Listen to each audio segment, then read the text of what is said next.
This press conference is to announce the filing of another lawsuit against Kevin Clash, alleging that Kevin Clash sexually assaulted my client when he was 16 years old. The first thing I want to do is I'm going to read a statement from my client, then I'll get into the lawsuit itself and to some of the parts of the book that he had written. This is from my client. He says, "I'm only coming forward as support for the two victims that were accused as liars. I, too, at first thought it was a money thing and wanted to stay silent. But Cecil's story reflects me and deserves validation. Just say sorry so we can all move on with our lives. I pray that Kevin seeks help because under these sexual demons is an incredible man." We allege in this lawsuit that my client lived in the South and as a teenager traveled to New York for some modeling work.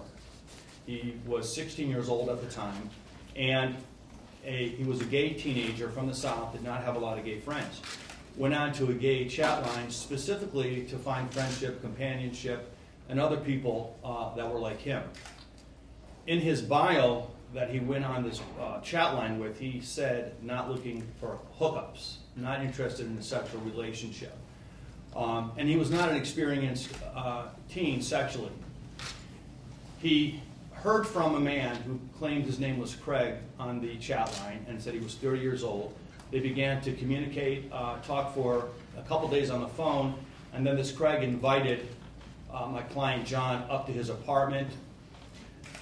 In that apartment, the man, Craig, who my client now alleges is Kevin Clash, gave him alcohol, groomed him, gave him special attention, made him feel important, and then they began to engage in some sexual activity.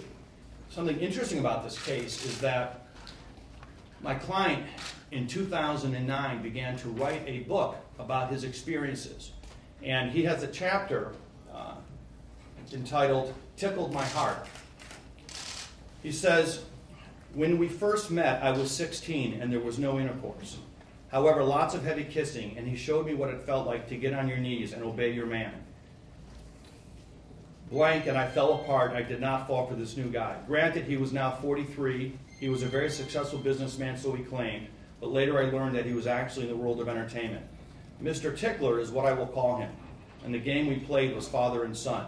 It is never okay for an adult to have sex with a minor.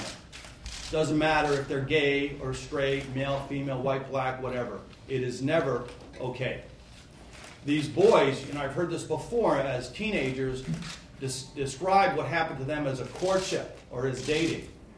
There's no such thing as dating a child. It's called grooming. Behaviors an adult exhibits on a kid to get their trust, to get their attention.